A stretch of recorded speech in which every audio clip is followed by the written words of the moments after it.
There seems to be a lot of misunderstanding or confusion surrounding moderate Islam. Radical Islam is seen to be a fringe, and Islamists are whitewashed by those saying it's a fringe, and moderate Islam is the core of most Muslims, and there's no need to be concerned about Islam in another society. How do you feel about that?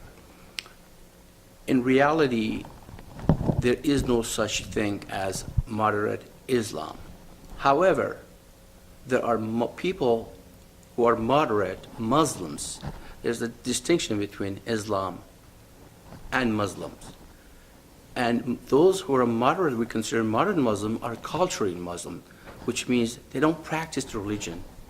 In fact, they're Muslims in name only. And they're roughly 10 to 15% of the population has been statistically radical views. But majority of Muslims do not have that, but sometimes they're used as foot soldiers for Islam. And the trust factor has been lost since 9/11 attack, bringing down the Twin Towers. So Americans are very suspicious of basically any Muslim at the moment, moderate or not moderate. Unjustifiably, in your opinion? You know, some people are truly want to have the daily life like anybody else.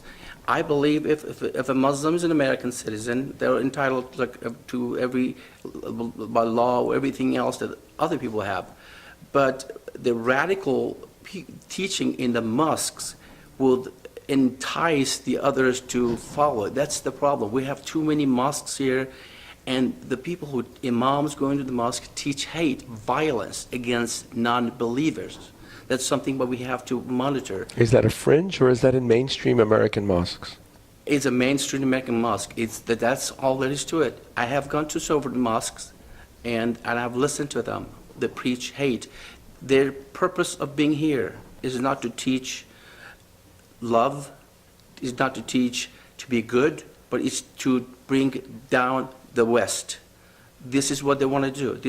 Islam wants to dominate. Domination is the core value of Islam. Islam has always been like that since the Prophet Muhammad time. It's always been about hate, always been about violence.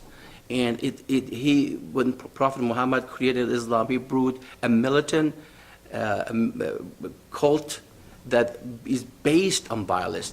And he said that either in Hadith, he said that I became victorious by creating terror into the hearts of unbeliever. This is directly come from the mouth of Prophet Muhammad. So what about these Muslim advocacy groups like CARE and ISNA and MPAC, who claim that there's too much Islamophobia? Any criticisms of radicalism is really a form of racism. What do you think about that? I think it's just the opposite. There's a lot of Christian phobia right now, because you can't even do anything if you're a Christian. And the attack of Christianity is unbelievable, especially with this administration in the White House. But there is no such thing as Islamophobia. Islamophobia is justified. It's not Islamophobia when they're trying to kill you. That is not Islamophobia. They're trying to kill you. CARE, ISNA, and the majority of them, all the student Muslim organizations here in the United States, all they do, basically they're derivatives of Muslim Brotherhood, which started in Egypt.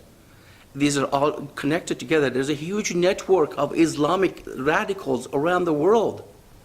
And it's impossible that you be Islamophobic if they're trying to attack you. If I'm an apostate. If I'm going to talk in front of the camera and tell the truth about Islam, what do they do? The Muslims want to kill me. Why? Because I'm telling the truth. The truth is the first victim. And honestly, truthfully, it's being sacrificed. The altar of political correctness. Unfortunately, when it comes down to it, is our representatives in the United States or elsewhere, they are the ones who have to really bring this up. and they really understand that we have to do something about this. This is getting worse on a daily basis. How good a job do you feel the Obama administration is doing in bringing these issues to being able to protect America from? It isn't just terrorism, is it? I mean, what's the ultimate goal? Of Islam, the ultimate goal is the domination around the world. And we've seen, since 9/11, we've seen the mosque doubled. I mean, there are so many mosques in this country, doubled. Literally, just recently, I think they released a statistic that mosques in the United States are doubled. And why?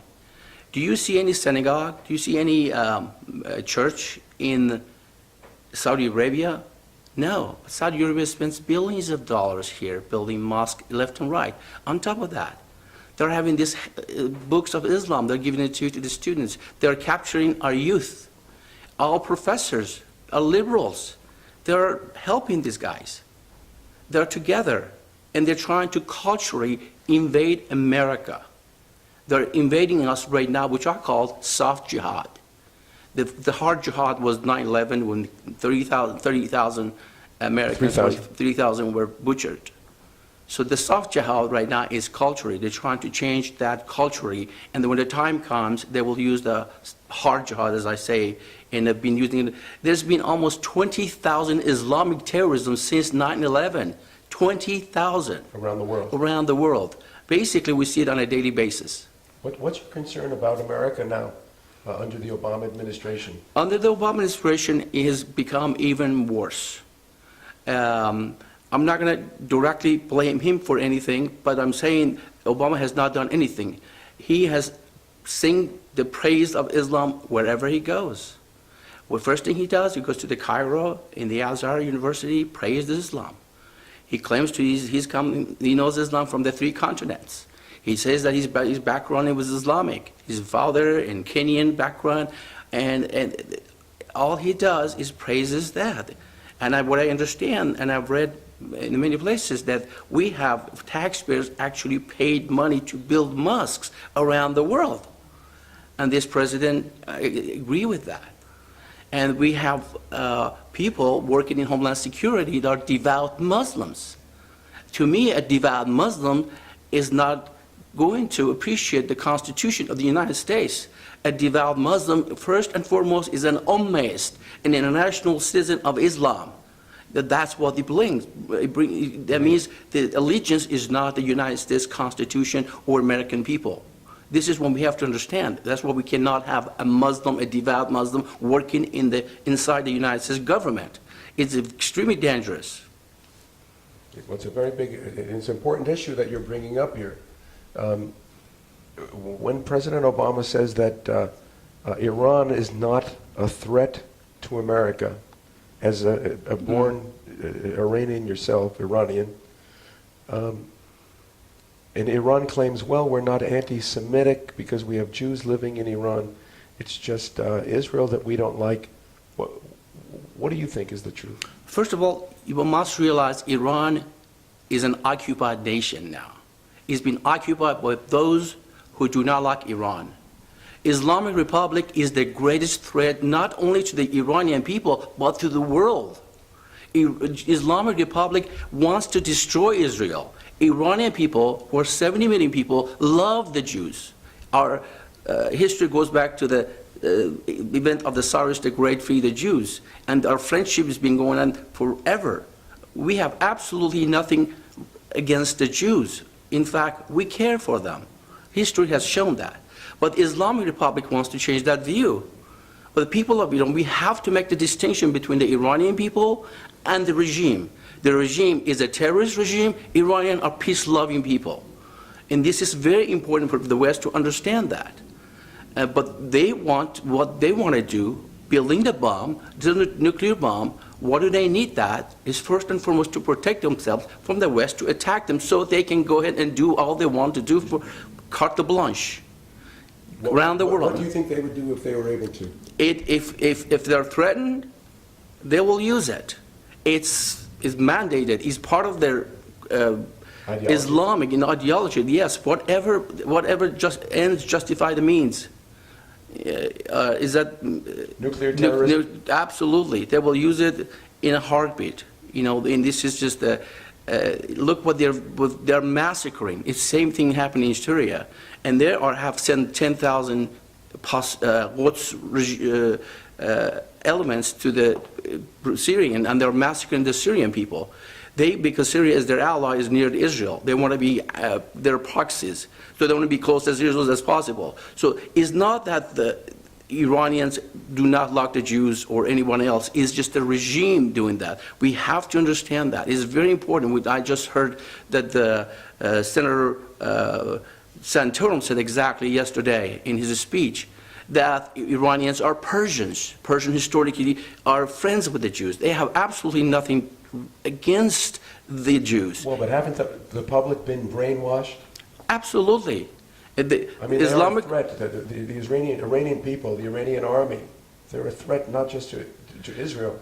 Well, most Iranian armies don't agree with the regime, but they do what they have to do. It's just, but this Pasdaran, which is Revolutionary Guards, are the ones that really, and even some of them are coming back from the Islamic regime. In fact, in 2009 fraudulent election against Mr. Ahmadinejad, we had the opportunity of the century to go there and help those kids and dismantle the Islamic regime, and we didn't do that. And Mr. Obama, and a lot of people in Iran said, Mr. Obama, are you with us or with the terrorists? Mr. Obama said, I am with the terrorists. So that's why we are where we are. If Mr. Obama stayed with the freedom people, we would not be in this mess at this point. If you could issue a challenge to American Muslims to show their true intentions. I want them to come and get the book of Quran and tear it up and say, this is not our religion, because there's a lot of hate and a lot of violence in this book. If you are a Muslim and you follow Muhammad, then I don't consider you automatically a terrorist. It's danger to the United States of any person. Any person who claims to be a Muslim is a follower of Muhammad. Muhammad was a terrorist. Muhammad he was a rapist. He was a thief. He killed, he murdered for his agenda, and followers doing exactly as he did. And that's what he said, follow me, do my example. People emulate Prophet Muhammad. A lot of frenzied people in Afghanistan, why do they do that? Because Prophet did it. If Prophet Muhammad can rape a 6-year-old little girl, it's okay with me. That's how it is. People have to understand and wake up. There's no much time left. Americans must wake up, understand what Islam is, the threat to the national security of this country and the world. Everything they wanted to do is just destroy America. And if they could right now, they would do it. But slowly, culturally, and then eventually, when they are able to make the bomb, they will use it. Do you think they would use the bomb knowing that it would be retaliated? To them, it doesn't make any difference. As long as they kill the kafirs, that's all that matters to them. Even though if their existence is threatened. The non-Muslims, you mean? Absolutely. As long as they kill the non-Muslims, then they're willing to sacrifice their own people. Iranian regime is willing because they don't care for Iranian people. They are willing to kill the Jews, even that Israel could to retaliate 70 times more, but they don't care. That makes them dangerous. It's not like the Soviet Union. We could deal with them in a state to a state. We're dealing with a bunch of savages. A group of savage terrorists have the bomb and they want to use it. They don't care about Iranian people. In fact, they've been destroying our monuments, trying to destroy the Cyrus the Great tomb. They've been destroying thousands of artifacts of Persians. They have absolutely no feelings about Iranians or Persians. They're destroying us. They're enemies. And that's why I said earlier, Islamic Republic is the greatest threat to Iranians first, to the world second.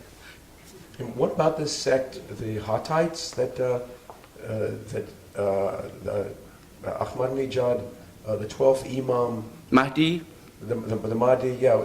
What is this sect that they believe? Are they looking to launch an apocalypse, a global apocalypse? They think the whole world has to come to a state of major chaos, and they are trying to create that so the so-called hidden Imam to show up, make the world straight. Their Messiah. Their Messiah. the fictional character that supposedly at the age of 4 or 5 disappeared in a well in somewhere in Saudi Arabia, and somehow they ended up in a well in Iran. They built one, and his brainwashing is unbelievable in Iran. Propaganda is unbelievable. Everything comes out of the Islamic Republic is a lie.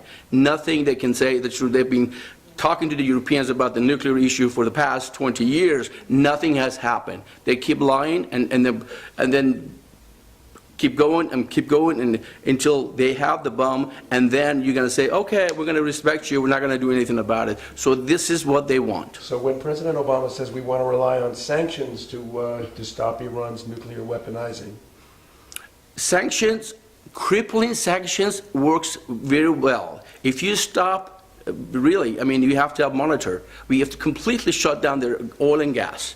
You shut down the oil and gas, they will vanish. but if Obama won't do that, Obama has not done that. He has been talking and talking and was not, but not been walking. He's just been talk and talk and talk. He's not interested to get involved in that. Even during the George Bush's time, I mean, we're just not going to blame Obama. During the 8 years of George Bush, he didn't do anything about Iran.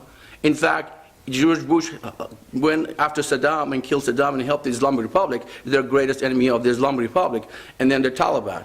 So basically, in fact, they made Iran stronger. as an apostate now, as you consider yourself, or as you're told that you are, why are you coming out and speaking so strongly? Because it's so important for people to know. I have seen what Islam has done to my country. I have seen so many people have been raped, killed, destroyed in the name of Islam. I don't want that to happen in the United States, which is beginning to happening. It's very important. And also, just all I'm saying, look at the England, look at the France. 20 years from now, this is America. My fellow Americans, to watch what's happening in Europe. If you do not pay attention, this is what you're going to have here in 20 years. Islamization has started here, but if you don't do anything about it, we're going to have to fight street to street, corner to corner, so be ready.